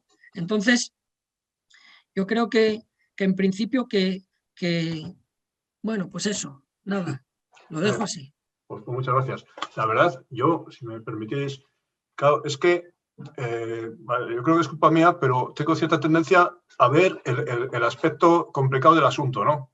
Entonces, claro, por ejemplo, en todo lo que has dicho, por ejemplo, en el caso de la sociolingüística, pues bueno, pues hay una, bueno, para decir un poco, para que se me entienda, hay una sociolingüística más beta, pero también hay una más alfa. O sea, hay sociolingüistas que estudian, por ejemplo, o incluso eso se ve en el caso de la geografía lingüística y las isoglosas y tal, pues que estudian, digamos, pues cómo tal fonema en tal sitio más bien se convierte en otro y a 100 kilómetros pasa no sé qué, o en tal clase social o en tal grupo. Y claro, eso pasa, y eso es una distinción que se ve muy claramente en la historia de la lengua. La historia de la lengua, llaman una historia externa. El libro de Rafael Lapesa, por citar, ha citado a Alarcos Tomás, y por citar a otro gran maestro de la filología española, que es Rafael Lapesa, pues su historia de la lengua sería una historia externa, mientras la gramática histórica, por citar ya el clásico de los clásicos de Menéndez Pidal, pues sería una gramática histórica, algo interno, en que lo que tenemos pues ya pues son los sonidos o los fonemas, los contactos entre fonemas, las relaciones entre ellos que para decirlo a otros, que se reescriben en épocas de distinta manera se van transformando, ¿verdad? Entonces esa distinción, por ejemplo, se ve claramente en muchos lugares, ¿no? No digo esto para dar una contestación de algún tipo sistemático, sino para corroborar el panorama que yo creo, no sé, que os pregunto yo ahora, que yo creo que es propio de lo que de las ciencias humanas y sociales. O sea, porque esas sí que están en lugares peligrosos del espectro del que hablamos, ¿no? Sí. Entonces, claro, la situación en el caso, o sea, por ejemplo, en el caso de las matemáticas, el rótulo puede tener problemas, pero bueno, las matemáticas, sus distintas partes, etcétera, etcétera, la física, bueno, pues en fin, los sujetos pueden desaparecer del campo, pero bueno, sin problemas. En el caso de estas otras disciplinas, pues claro, pues van a volver y es normal que estemos yendo y viniendo y vuelvan, ¿no? Las conexiones entre los lingüistas reales efectivos, los filósofos y los psicólogos, como sabéis, pues han sido múltiples. Skinner era, digamos, solidario de Bloomfield, por así decir, y de Quine, ¿no? Bueno, el mismo modo. Y claro, seguramente el problema que tenía Chomsky con Skinner no es que, bueno, sí, él diría que es un problema de conducta, pero lo podemos reanalizar diciendo, bueno, es que lo que no le gustaba no es que fuera una cuestión de conducta, o que no fuera una conducta, sino que no le gustaba lo que era una conducta para Skinner. Un estímulo, respuesta, una caja negra, no sé qué, o con un autómata de estados finitos, ¿no? Entonces, eso también sería una reinterpretación, digamos, a salvo del innatismo, sobre todo del mentalismo, etcétera, etcétera, posible. Claro. Date cuenta que también estas discusiones, yo me acuerdo que hubo un tiempo en que eran las discusiones entre Chomsky y Skinner, recorrían también, porque claro, se podían englobar como Chomsky situado en las alfa, en las metodologías alfa, pues porque en cierta manera el innatismo podría verse así como una especie de supresión del sujeto o de eliminación del sujeto, y Skinner, en la medida en que el sujeto tenía que operar, porque es un sujeto operante, pues entonces podría verse como beta, ¿no? Y había muchas discusiones, pues como las que tenían que ver con el tema de la genética y el aprendizaje. Y entonces, pues ahí había pues hasta antropólogos. Ashley Montagu pues se situaría del lado del ambientalismo, con Skinner, pues Macfarlane Barnett o qué sé yo, o el mismo Desmond Morris se situarían del lado del innatismo y así sucesivamente. Entonces eran unas discusiones de los años, cuando yo las recuerdo de estudiante, de los años finales de los 70, principios de los 80, y que son discusiones que no son discusiones científicas, que son discusiones metodológicas y que o sea, o si son científicas, lo son en tanto que forman parte de las capas metodológicas de algunas ciencias. Metodológicas disfrazadas de filosóficas o ideológicas o no sé qué. Porque sí, pero a mí me parece que aquí, bueno, ha acertado enormemente. Dice, ¿cómo podemos...? Recuerdo haber leído, ¿no? Y no puedo citar ahora de memoria el sitio, pero ¿cómo podemos... Si los conceptos filosóficos nada tienen que ver con las ideas filosóficas, ¿qué tipo de unión, qué tipo de relación o de vínculo puede existir entre la filosofía y las ciencias? Y entonces dice, bueno, pues porque las ciencias tienen capas metodológicas donde empiezan a suscitar problemas que ya no son problemas puramente categoriales, que no tienen que ver con las operaciones con términos para formar relaciones que nos dan a determinados cierres operatorios o del tipo que sean, sino que son ya otras discusiones que se mueven en una escala diferente, que están, diríamos, desbordando, trascendiendo, en el sentido de trascendental, trascendiendo al plano, es decir, al campo de la disciplina, sin dejar de estar en él. Bueno, yo de todas las maneras quisiera hacer una intervención a propósito de ciertas sugerencias que ha hecho Marcelino, ¿no? Acerca de las metodologías de las ciencias humanas. Sí. Vamos a ver. efectivamente, las ciencias humanas no tienen por qué ofrecer el juego completo de todas las metodologías, de todas las situaciones, ni mucho menos. Pero yo, a base de haber pues, ahondado en algunas de ellas, por supuesto que no hay menoscabo para el materialismo filosófico, que es, digamos, la doctrina genérica que nos remite a todo ello, pero sí que puedo decir, y además porque esto se lo he escuchado yo también a don Gustavo, que sí tiene relevancia el hecho de que una ciencia humana pueda ofrecer de forma completa el juego de las metodologías y en eso, y entonces don Gustavo establece una jerarquía, claro. No es lo mismo la lingüística que la psicología, sencillamente. Es decir, que la lingüística pues tendría más componentes de cientificidad, precisamente porque ha recorrido estas metodologías desde alfa 1, ¿verdad?, hasta beta 2, pero donde precisamente se hace un distintivo importante de la lingüística en las metodologías beta y en las metodologías alfa. Mientras que en la psicología, pues claro, sí, también tiene ese juego, pero tiene menos, está menos dotada de este, y no digamos de la etnología, en fin, esta es la cuestión, ¿verdad? Estoy de acuerdo con lo que dices. No, estoy de acuerdo con lo que dices. Yo no quiero ponerlo en menoscabo, ni mucho menos. Y yo sé que Gustavo Bueno lo ha dicho muchas veces y yo lo he escuchado también. Yo lo digo esto porque a veces hay como una insistencia, incluso desde entre nosotros, de que si esta metodología concreta en esta ciencia concreta no funciona bien y entonces esto es un problema del materialismo filosófico y tal. Yo eso no lo veo así. No sé si me estoy explicando. Claro, bien, entendido. Sí, no lo veo así. Yo veo claro. Es ya a lo mejor no suficiente, pero es ya que el sistema pueda recorrer en diversas ciencias el espectro. Y lo que tú dices estoy completamente de acuerdo. Claro. Yo no digo que no sea así, pero hay quien se agarra a que, porque se supone que además tampoco es así, que en una ciencia determinada no se da una metodología, se supone que no se da, pero claro, las metodologías es que dice, bueno, no son estados, son dinámicas. Claro, y entonces eso es fundamental. Y entonces yo lo que respondo a quien diga, por ejemplo, no, es que aquí en este punto no se da. Bueno, es que no hace falta que se den todas las ciencias, porque con que se den todo el espectro en la República de las Ciencias, pues...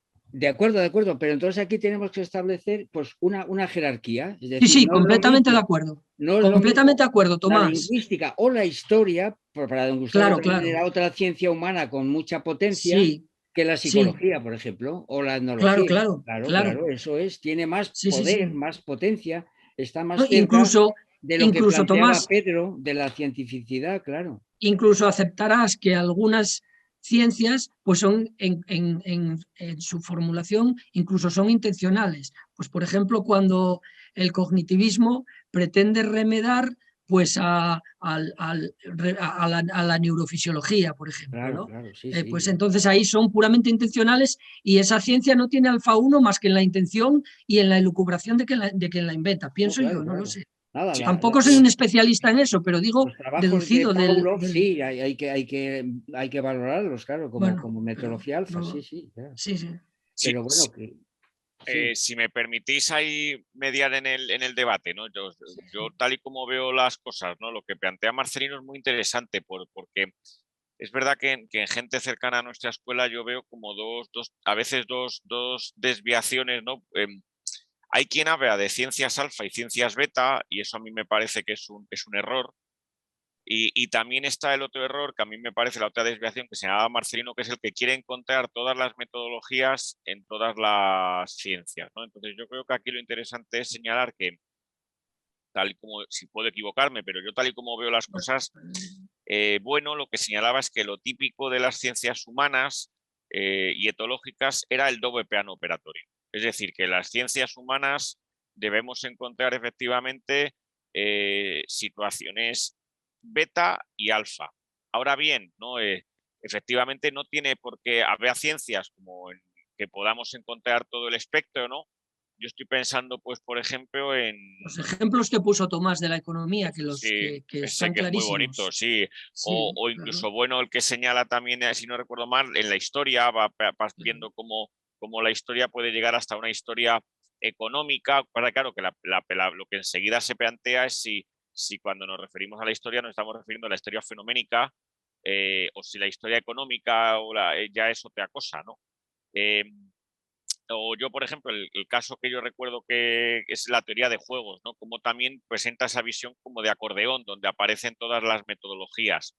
Ahora bien, claro, aquí hay una cuestión que alguna vez... Ah, sí, Tomás, sí. Ahora Sí, acabo. bueno, es que según has dicho esto de la teoría de juegos, tal y como lo formulas, se acerca mucho a la tesis de Álvaro González, que consideraba que podía positivizarse esa metodología.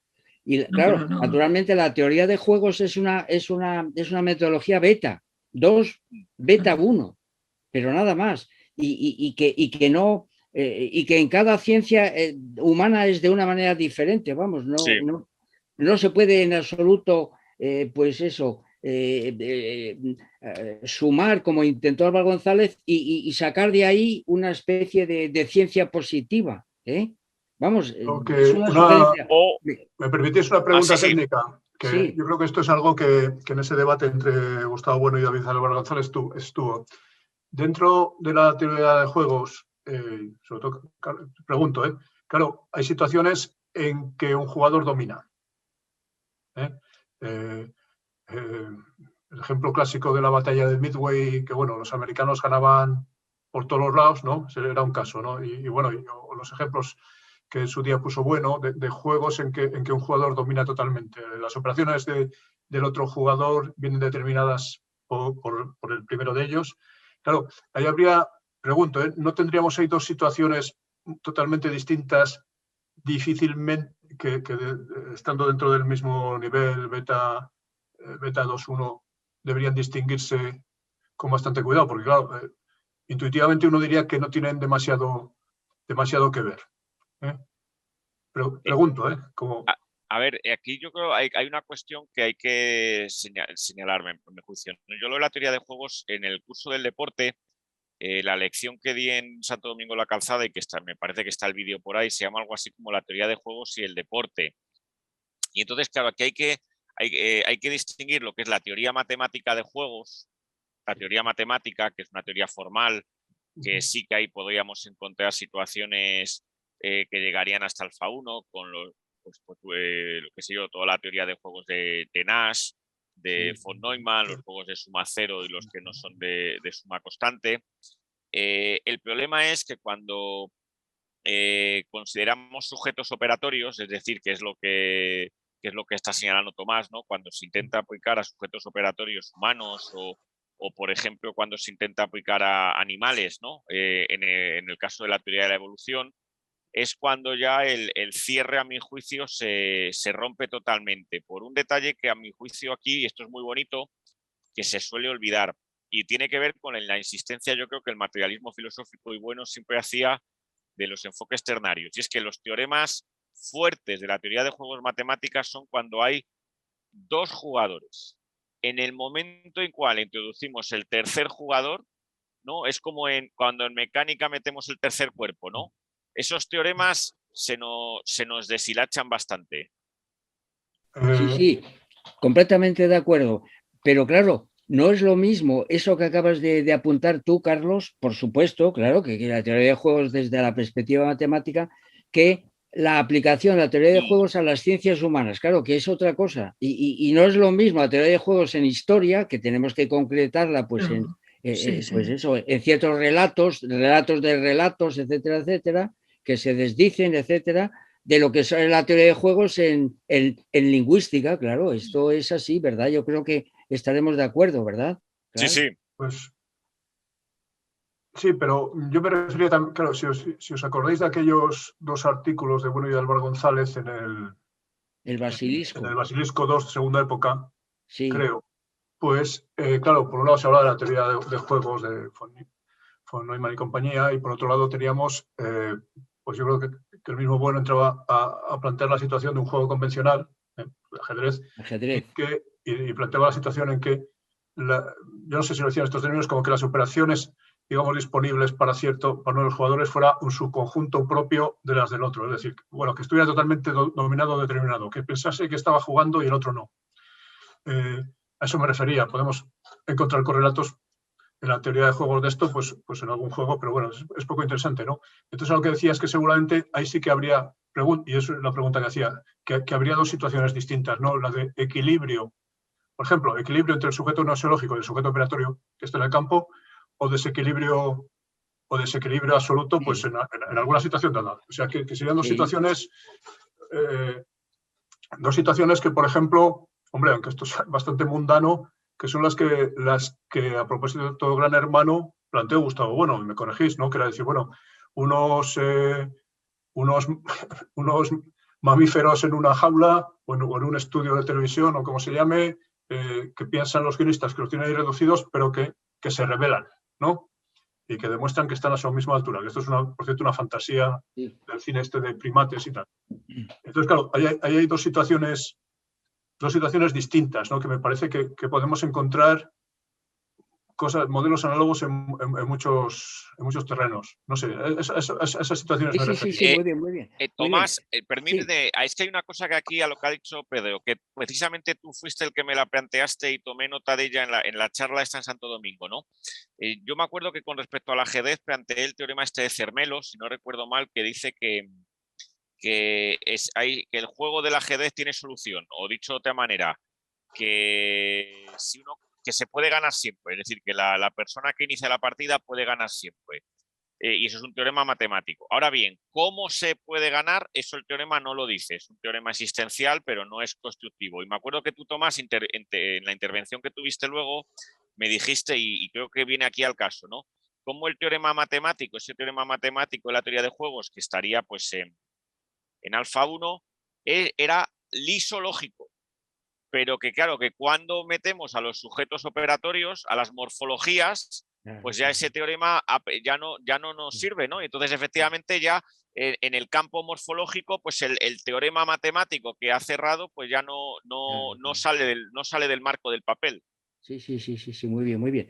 Y a la sugerencia de Pedro, lo de las dos situaciones, claro que sí, estupendamente, claro, yo creo, vamos, para tomar estas dos ciencias humanas que me parecen más poderosas, precisamente porque han desarrollado todo el juego de metodologías, si nos vamos a la historia, pues a la historia de las guerras, claro, es decir, la paz de la victoria, los dominadores y los dominados, en un campo de batalla, pues claro, la guerra es un juego, bueno, desde esta perspectiva, donde hay dos posiciones. Y en el caso de la lingüística, pues yo que se me ha venido inmediatamente a la memoria el libro ¿verdad? Lingüística misionera. Y son las dos posiciones, la del misionero y la del nativo, claro, por supuesto. Y entonces ahí, pues, la cantidad de combinaciones y operaciones que hacen los misioneros con las diferentes lenguas para entender, etcétera, etcétera, claro, por supuesto. A mí me parece que son dos ejemplos que podían de alguna manera corroborar esta cuestión que tú nos planteas. Hay una cuestión, es que no me resisto a contaros la historia esta de la antropología, hemos hablado de Sapir y tal, la historia esta de un antropólogo norteamericano que estaba hablando en su poblado con uno de los últimos descendientes de una de las tribus del noroeste, ¿no? Pero, entonces, ¿qué sería? ¿Pike o no?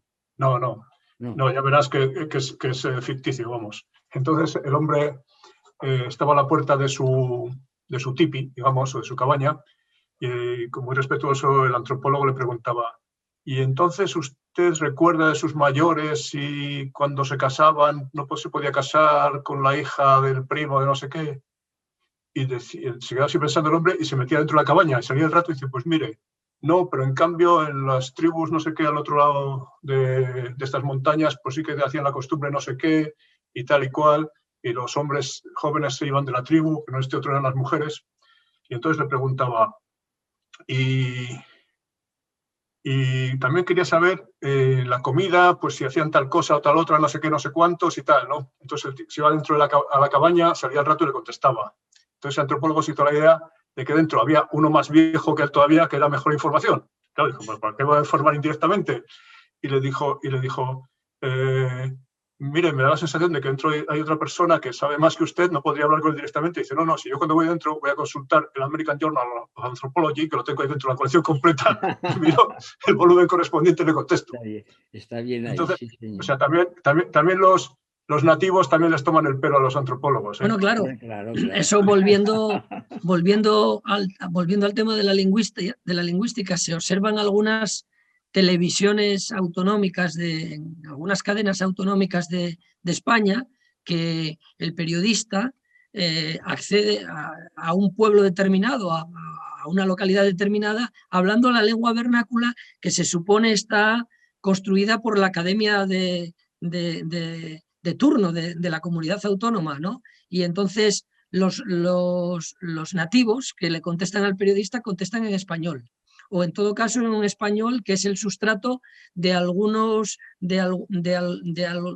léxico más o menos local o tal, pero es el periodista el que asume la lengua de los lingüistas de la academia del lugar y el hablante contesta en español, ¿no? Esto me da pie para preguntarte a ti una cosa a propósito de lo que estamos hablando, que es lo siguiente, ¿no?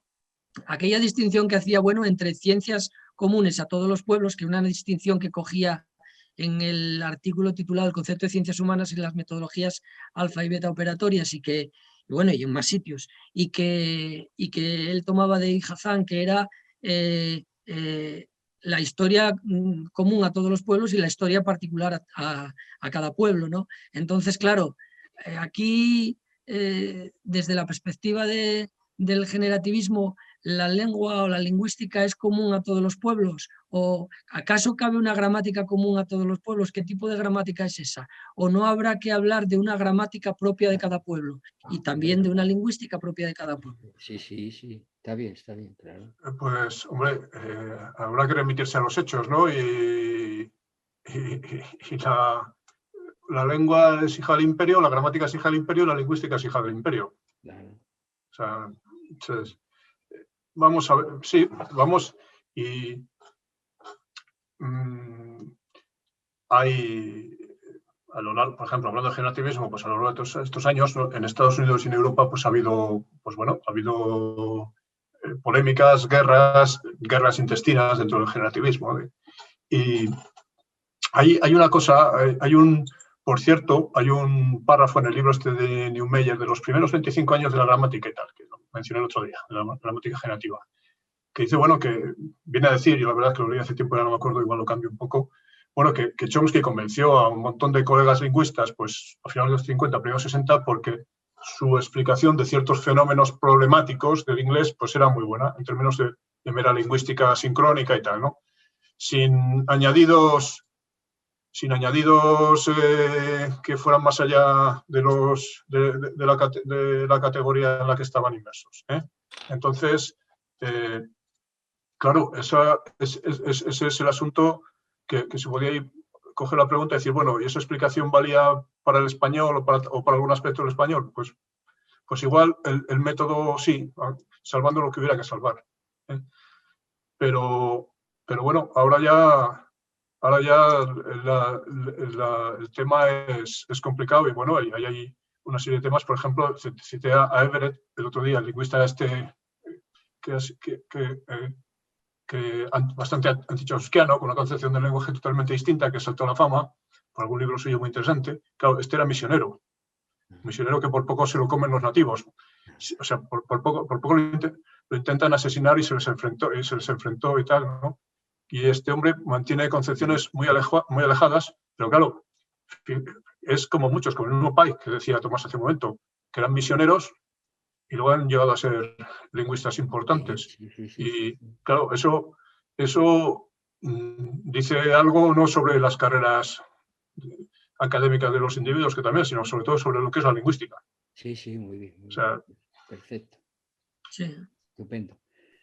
Bueno, yo también quisiera aprovechar ya, yo qué sé, ya que nos hemos lanzado, ¿verdad? Hay otro otro argumento en favor de la potencia de la lingüística, y concretamente de la gramática, es la enorme importancia que don Gustavo le da precisamente al ego gramatical, en su libro, pues, El ego trascendental. El capítulo que dedica al ego categorial, pues considera que el ego gramatical es el primer analogado del ego institucional. Sí. Después, en tu conferencia, precisamente nos pones el título donde aparece también la palabra institución. Instituciones y gramáticas. Grammaticae, ¿no? Sí. Instituciones grammaticae. Entonces yo quiero entrar por ahí, hacerte una pregunta y una consideración precisamente, a ver lo que tú opinas al respecto, ¿verdad? Desde luego, el gran trabajo de don Gustavo sobre las instituciones y las características, una de ellas, como sabemos muy bien, pues es la normatividad. Es decir, toda institución tiene que tener normas y eso supone la repetitividad, ¿no? Claro, sin duda alguna. Y esa repetitividad, pues quiere decir que tiene un telos interno que hace que se reproduzca y se repita el asunto. Ahora bien, claro, ya lo has planteado tú y lo han comentado pues Marcelino y Carlos, ¿verdad? Claro que una cosa es la lengua y otra cosa es el habla, y tú precisamente en tu conferencia pues estuviste refiriéndote mucho precisamente a lo que es la dimensión del habla, ¿no? frente a la lengua. Entonces, la cuestión aquí es, decir, las instituciones lingüísticas, por así decirlo, determinan totalmente pues operaciones que tienen que ver con el habla, o qué tipo de relación habría que establecer entonces entre lengua y habla. Se trata de que caben pues esquemas de conexión metamérico, pero también cabe una conexión diamérica. Esta la primera pregunta que te hago. Y la segunda, precisamente, si la lengua está cargada, como los pronombres, pues naturalmente son, como dice Gustavo, pues instituciones, esto en cuanto afecta a una manifestación lingüística como es la literatura, es decir, si la literatura está cargada de instituciones lingüísticas, ¿qué podemos, hasta dónde la función sustantiva de la literatura no quedaría tocada? Y entonces, por tanto, establecer ahora una conexión oportuna entre lengua y literatura. Claro que son cosas. Vamos a ver qué ahí ¿qué sí nos puedes decir al respecto? Que hay otro tema. Yo, en el caso de ese libro que ilustraba esto de instituciones gramáticas, instituciones gramaticales, claro, recuerda a las instituciones oratorias y tal, ¿no? Claro, donde el asunto de las instituciones se ve muy claro. Yo estaba pensando, según te oía, por ejemplo, claro, que si hemos de estudiar esto y la conexión con el habla, primero habrá que estudiar una serie de instituciones que son, digamos, de la especie, digamos, de las ceremonias, donde aparecen distintos tipos de habla. Sí. Pues el discurso, los géneros que reconocen la retórica y muchos otros, ¿no? O sea, son instituciones ahí en que eso tiene lugar y que, por ejemplo, este es un caso, esto se conecta con el tema de la filogenia del lenguaje tal como lo entendemos, en el sentido de que, oiga, ¿por qué solo va a ser que en un momento dado el Homo sapiens se puso a hablar con una gramática estupenda? No pudo ver la necesidad, digamos, de ciertos recursos, digamos, lingüísticos proceder precisamente de que para ciertas instituciones que tenían un componente lingüístico importante se necesitaba. Por ejemplo, pues un discurso ante una asamblea. Esto quizá ya sea venir hacia épocas muy recientes históricamente, pero, por ejemplo, hacia por ejemplo, la posibilidad de una fácil memorización de leyes, por ejemplo, con unos esquemas lingüísticos favorables. Y en el caso de la literatura, lo que veo claramente es que esta idea que tenemos de literatura y tal, todos los géneros y tal, aparece en principio como instituciones que no son literarias.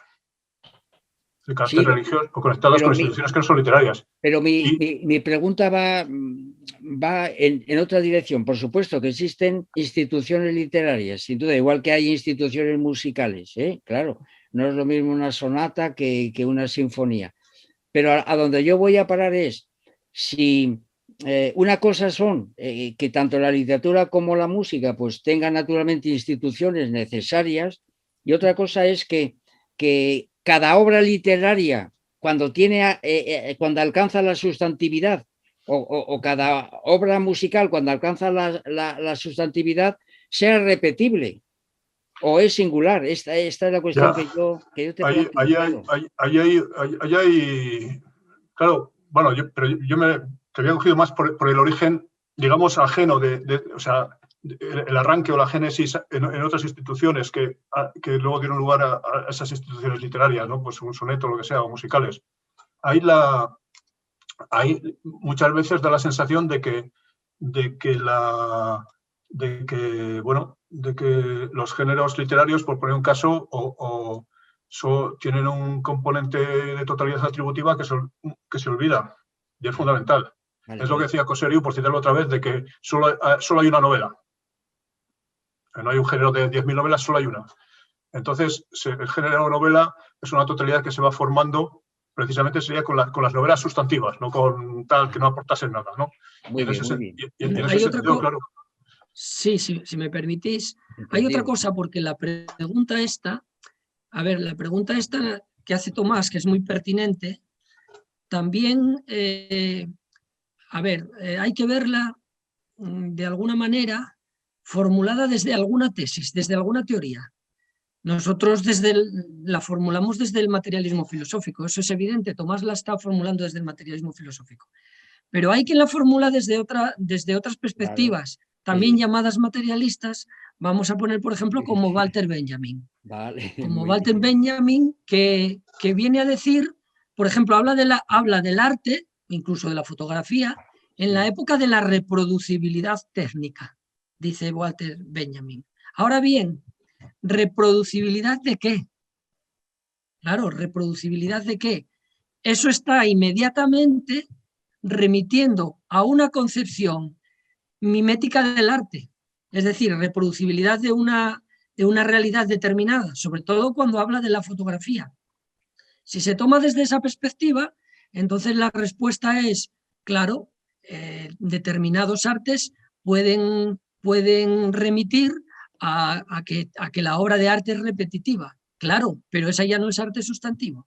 Claro, muy bien. Desde nuestra perspectiva. Y esa es donde encaja Walter Benjamin, por poner así un ejemplo universal, sin tener que hacer referentes más domésticos, ¿no? Entonces, si Benjamin está diciendo que el arte cambia en la... Benjamin y otros, como por ejemplo, qué sé yo, pues el historiador Hobsbawm, si está diciendo que el arte se trastoca completamente, incluso que queda como algo retrógrado en la época de la reproducibilidad técnica, es porque se está presuponiendo que la reproducibilidad técnica, la reproducibilidad taylorista, estandarizada, permite reproducir los artes, etcétera, etcétera. Y entonces hay unos artes que se... Pero claro, eso presupone de alguna manera alguna teoría mimética del arte, pero el objetivismo estético no está por la teoría mimética, sino por la teoría constructiva, y que nos remite a un arte sustantivo. Quienes como Walter Benjamin hablan de esa reproducibilidad técnica, hablan, por ejemplo, del arte en la era de la máquina, entonces están remitiendo a otros parámetros completamente diferentes. Y la pregunta no es inocente porque depende del parámetro filosófico en el que nos estemos situando. Del parámetro, creo yo, ¿eh? A ver, esto es una cosa que cuento aquí ahora sí, por algunas lecturas que estoy haciendo, pero que podríamos verlo así. Sí, muy bien, claro que sí. Bueno, oye, yo también, vamos, no me resisto a hacerle la última pregunta, ¿acaso? Bueno, no sé, la última, por mi parte, claro. Y es que otro de los textos potentísimos de don Gustavo, donde vuelve a salir la lingüística en todos sus esplendores, en el trabajo de de 1980, Imagen, símbolo y realidad. Entonces ahí, ahí pues vuelve otra vez a plantearse, a propósito precisamente del estructuralismo, vuelve otra vez a aparecer ahí realmente las conexiones entre Alarcos y don Gustavo fueron estrechísimas. Probablemente de los científicos, era la época en la que yo era estudiante, ¿verdad? Probablemente la noción de estructura que acuñó don Gustavo pues tenía mucho que ver con el conocimiento de la lingüística que le proporcionaba Alarcos y de la geología que le proporcionaba Gulliver. Esto lo he dicho varias veces y bueno, digamos que estuve presente yo en estos asuntos. Bueno, el caso es que don Gustavo en este trabajo de imagen, símbolo y realidad, pues viene a sacar a colación, y te lo pregunto a ti para ver cómo enfocamos este asunto, acerca de, bueno, pues esto ya sabemos que tanto imagen, símbolo como realidad, pues no son términos unívocos, tienen varias acepciones, claro, naturalmente. Hay, en el caso de la imagen, pues una acepción objetiva y otra subjetiva. En el caso de los símbolos, una convencional, otra natural, y en el caso de la realidad, pues lo de Frege, ¿no? Realidad Bedeutung, realidad Sein, o sea, referencia y sentido. Bueno, entonces, de entre todas las escuelas, claro, naturalmente, o posibilidades de esas combinaciones, convencionalismo naturalista, conceptualismo en el cual pues sitúa la filosofía analítica de Russell, conceptualismo convencionalista, y entonces ahí tenemos a Aristóteles, a Saussure, claro, y a Frege, conceptualismo convencionalista. Luego está el nominalismo naturalista, que sería el caso del Crátilo en el diálogo platónico, y finalmente el conceptualismo naturalista, que sería Platón. Bueno, yendo a Saussure fundamentalmente, que lo cataloga de conceptualismo convencionalista, y llega pues a decir tajantemente, que valga aquí este ejemplo tomado precisamente del campo de la semiótica, en el que estamos pisando el concepto o tesis fundamental de la arbitrariedad del símbolo lingüístico, admitido por los lingüistas a partir de Saussure. Bueno, pues Saussure en efecto definió el signo lingüístico como una entidad compuesta de dos partes, significante y significado. Bueno, pues entonces, que desde la perspectiva que nos planteaste tú, claro, naturalmente caben varias combinaciones sobre el símbolo y sobre el signo, pues, y el ejemplo de Saussure, a propósito del estructuralismo, pues, ¿cuál sería, a tu juicio, la posición más certera, más plausible, que de alguna manera pues tendría más visos de cientificidad? Pues no sé, bueno, pues no lo sé. Hombre, yo creo que el diagnóstico en el caso de Saussure pues es acertadísimo, ¿no? Y claro, la arbitrariedad del signo, si uno lo piensa, pues es como el gran dogma de tal, ¿no? Que pone en funcionamiento la maquinaria científica hasta que la empieza a frenar, ¿no? O sea, es que no. O sea, quiero decir que por ejemplo, esa tesis saussuriana, pues claro, pues no, ¿qué verdad le podemos conceder? ¿No? O sea, no es verdadera. Podemos poner ejemplos de signos que no son arbitrarios, eso, y a todos los niveles, por ejemplo, a nivel de la sintaxis. Entonces, hablando del ego trascendental, por ejemplo, el caso de que ego sea una palabra ya complicada, bisílaba, etcétera, ¿no? Pues ya es un tema que se podría pensar. Pero claro, eso parece que el mérito de esa tesis es como no sé, como el dogma fundamental de la genética o tal, de que del ADN va al ARN. hasta que se demuestre lo contrario. Bueno, pues eso hace que las cosas funcionen, pero llega un momento en que igual deja de funcionar.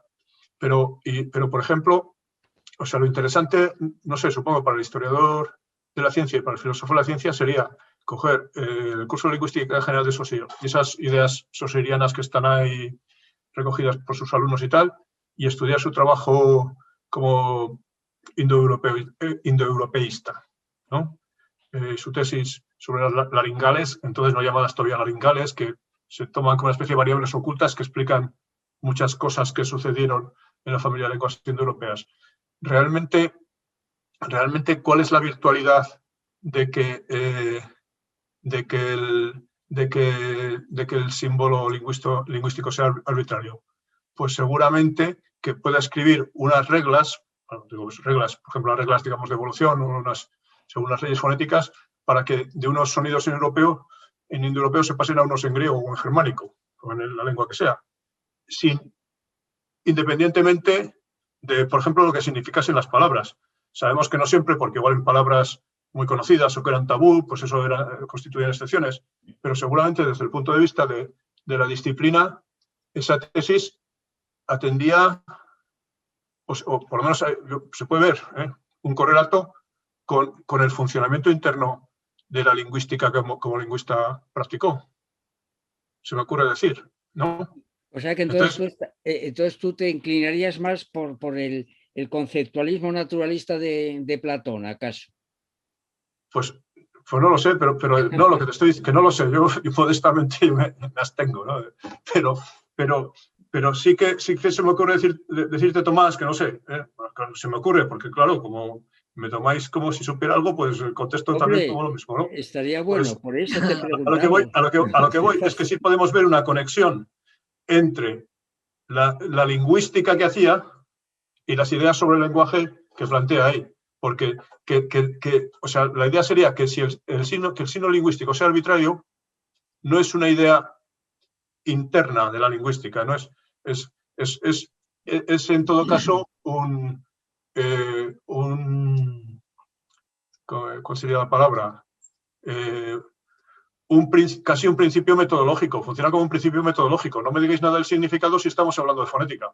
Eso te iba a preguntar yo ahora mismo, ¿no? Claro, que si no actuaría aquí, porque claro, si lo tomamos a escala de capa metodológica, pues entramos en toda la discusión filosófica y hay que ponerse del lado del naturalismo de Platón. Sin embargo, si lo tomamos desde el punto de vista nosológico, ¿acaso no estaría utilizando como un principio de corte respecto a todo lo que pudiera tener alrededor para poder desarrollar la labor categorial respecto a la ciencia y que aunque Saussure se lo haya representado de otra manera, aunque Saussure se lo haya representado, en realidad cómo está actuando como un principio, ¿no? Que corta con respecto a otro tipo de reflexiones sobre la lengua. A ver, lo que estoy diciendo a lo mejor es una butade, pero lo comento simplemente a ver qué opináis vosotros. Sí, yo eso más o menos es lo que quería decir, creo. O sea, sí. No sé. Muy bien. Bueno. Y una cuestión que también quería plantear, yo creo que yo siempre le he escuchado decir a Gustavo Bueno cómo la gramática, por ejemplo, del español, está construida teniendo como referente la gramática del latín, así como la gramática de las lenguas náhuatl, pues estaban construidas a partir de la gramática del español o del latín y así sucesivamente, ¿no? Es muy interesante esto. Yo muchas veces leyendo estas cosas en Bueno, y sobre todo al principio, cuando me internaba en sus escritos, pues entendía lo que quería decir sin comprender lo que quería decir. Solamente a partir del escrito sobre las ceremonias y las instituciones, parece que quiere decir algo así como que no es posible hacer la gramática de una lengua si no tienes la institución ya formada de otra lengua, es decir, y sobre todo criticar la concepción de la incomunicabilidad de las lenguas, porque esto se lo oí yo también, se lo leí en Nosotros y Ellos, es decir, bueno, pues las culturas no son esferas incomunicables, porque si el antropólogo comprende perfectamente el cierre de una cabaña de una tribu determinada, es porque también en la cultura del antropólogo hay puertas con pomos que se giran antiformemente a la derecha y a la izquierda según abras o según cierres, y por lo tanto esas instituciones tienen la potencia suficiente como para interpretar otras instituciones, ¿no? Y en el caso de la lengua, lo comento, Pedro, pues Sí. precisamente la lengua como sistema de instituciones, ¿no? Hay que recordar que Gustavo Bueno, a la hora de hablar del material antropológico, distingue entre los nombres de las personas, entre las cosas, los nombres entre las personas, entre las cosas y las acciones, que en el fondo no vendría a ser ni otra cosa más ni menos que lo que en la gramática llamamos verbos, sustantivos y después nombres propios, de alguna manera, ¿no? Y que ahí conecta con la teoría del naturalismo platónico de la lengua, porque de alguna manera esa lengua nos estaría remitiendo al material antropológico y ya no sería tan arbitraria. Bueno, no lo sé.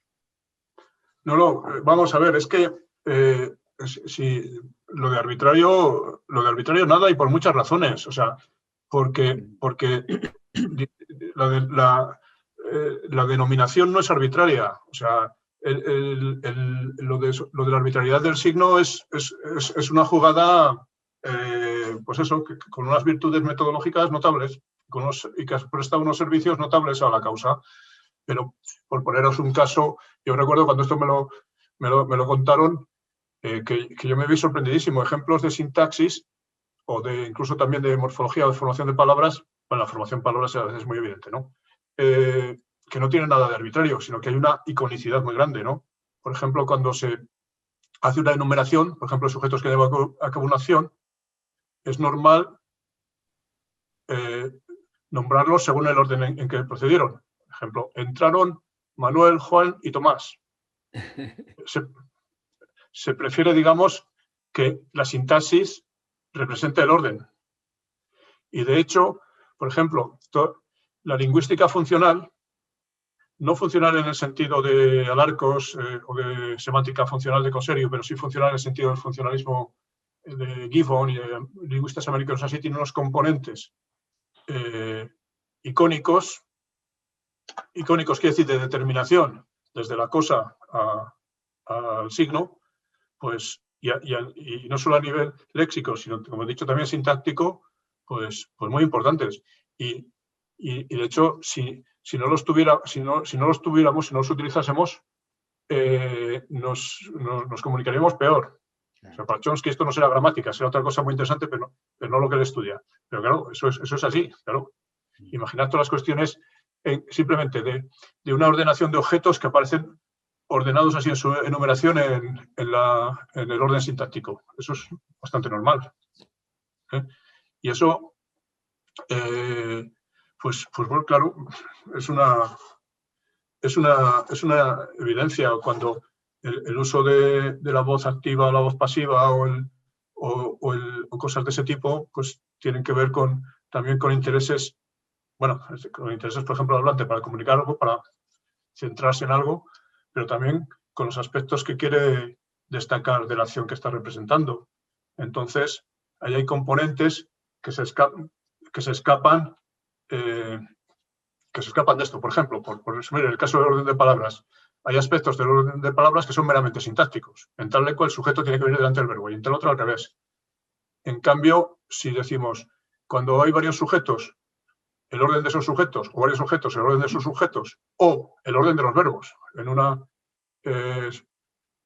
oración de tipo vine, viven, sí. Pues claro, ese orden es ese orden, no puede ser otro, porque las acciones van así, o limpia, fija y da esplendor, ¿no? En ese tipo de fórmulas. Ahí realmente la utilización del lenguaje plantea unas relaciones semánticas, pues, icónicas, etcétera, etcétera, y así funciona mejor. Claro, eso no se le ocultaría a Saussure, pero para que la disciplina suya avanzase, tenía que plantear eso. Tenía que ser, pues, supongo que parecería todo lo contrario de Cratilo, vale, bien, todo lo contrario de Cratilo, pero pero la verdad es que lo que decía Cratilo era bien importante, ¿eh? Ya lo sé, ya lo sé. Pero y además se da una paradoja, esto de la convencionalidad o de la arbitrariedad. Bueno, y yo recuerdo que esto lo teníamos que estudiar, ¿no? El curso de lingüística general de Saussure. Resulta que la parte segunda del capítulo que dedica a la lingüística sincrónica, pues llega a decir lo siguiente, que a mí me parece que hay una cierta contradicción y lo someto para que tú nos lo comentes.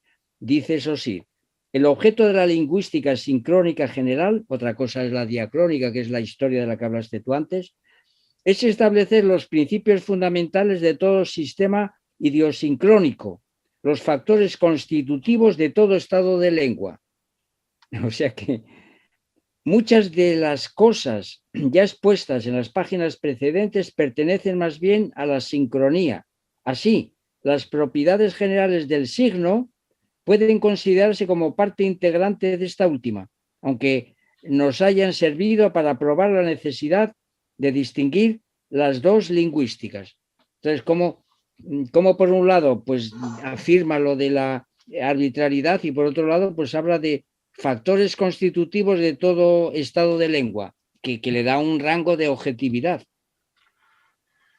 Yo, sí, la verdad es que, no sé, todos esos temas, pero por ejemplo, no sé, ¿cuál sería una distinción efectiva? O sea, no sé, del mismo modo que física es lo que está en el libro de física, la distinción entre lengua y habla sería ver, bueno, lengua es lo que se ha puesto en los capítulos de lengua y se ha estudiado con estos procedimientos, y habla lo que no entra ahí. O sea, por ejemplo, esas distinciones, su efectividad real deberían estar viendo lo que realmente hacen los lingüistas, ¿no? Claro, este tipo de libros, digamos, o sea, una obra así, que es tan importante, ¿no? Y tan, claro, tal, pues, probablemente, pues claro, tiene muchas cosas que bueno, que además, bueno, en ese caso, que además, pues fueron los alumnos los que lo recogieron. Saussure, además, acabó un personaje que en sus últimos años padeció de cierta excentricidad, como sabéis. Sí. Pero bueno, no lo sé, ¿no? Pero claro, a mí lo que se me ocurre, o sea, como que, vamos, que esto lo someto, creo que sería lo correcto, es ver realmente, vale, para ver qué es la lengua, vamos a ver a qué estáis llamando lengua, a qué conjunto de fenómenos llamáis lengua, que seguramente son aquellos que podéis sistematizar con vuestros métodos. Habría, y el habla quedaría fuera de todo aquello, que no estaría al alcance digamos, de métodos sistemáticos. Habría una lingüística del habla que, bueno, que sería recopilatoria, eso sería, o por ejemplo, que no tuviera leyes, pero tuviera principios o máximas en el sentido de la pragmática. No sé, la verdad es que no sé, a mí me da la sensación de que los lingüistas escriben mucho de teoría del lenguaje, aparte de escribir de lingüística, ¿no? Eso es lo que... Sin saberlo, sí, sin saberlo. Y también en realidad de filosofía espontánea de los lingüistas, sí, porque estos asuntos es filosofía espontánea. Sí. Además, sí, sin saberlo, exactamente, sí. Y cada uno en su época, otros con la fenomenología más tarde, o ya Saussure, pero bueno, los estructuralistas, muchos claramente, los estructuralistas americanos con el conductismo desde el punto de vista psicológico, con cierto neopositivismo, más o menos, no sé, no sabría decir. Y Chomsky, pues bueno, Chomsky, es muy interesante también como Chomsky, yo creo que dejó de hablar de Descartes y todo esto y tal, yo creo que ahí salió un poco escaldado. Hombre, y ya claro, pues habla o de Darwin o de otras ciencias, más que, o sea, la filosofía está naturalmente ahí ejercida, pero más hablando de otras disciplinas que no metiéndose directamente en el terreno filosófico, me parece. Y otras disciplinas como la política también, claro. Sí, pues es otro. Y claro que mucha gente, claro, la mayoría de la gente lo conoce por eso. Claro. Y ahí no sé cuál es dentro de ese anarquismo que parece tal, habría que ver cuál es la conexión. Claro, para emplear una distinción tan importante. Ahí Chomsky, digamos, como anarquista, aplica un lavado de muchas cosas, es muy lisológico. O sea, cuando se dice que todas las lenguas son iguales, pues sin duda a cierto nivel todas son iguales, pero en cuanto a sus instituciones o en cuanto a sus tal, pues claro, hay otra gradación, y esto no va ni contra la dignidad humana, nada, es ver lo grandes que son las bibliotecas, o que haya bibliotecas, o que no las haya. Y entonces claro, se opera ese lisologismo muy claramente. Esa sería seguramente su conexión con su, digamos, su filosofía política, por decirlo así, antiestatal, y Sí. yo creo que irá por ahí. Pero vamos. Sí. Muy bien. De todas maneras, el hombre sigue por ahí dando guerra. Hombre, ya. Claro. En YouTube hay una entrevista con él publicada no sé, de hace meses o algo así, muy larga, contestando a todo tipo de preguntas con bastante agilidad y tal, ¿no? Entonces, bueno. Pues nada. Oye, pues señores, un placer, ¿eh? Muy bien. Un placer, hombre. Pedro. Ahora me vais a ver. Ahí estoy. Muy buenas, Pedro. ¿Qué tal? Ya andamos. Os doy una noticia ahora, pero para que no se entere la gente, cuando nos corte María, cuando nos corte os lo digo. Muy bien. Pues a ver. Yo con María que nos graba. No, bueno, vamos a ver. Que igual ya en blanco y negro. Bueno, en cualquier caso, iremos viendo. Venga. Un abrazo a todos. A todos, un abrazo. Igualmente, ven. Gracias, Mari.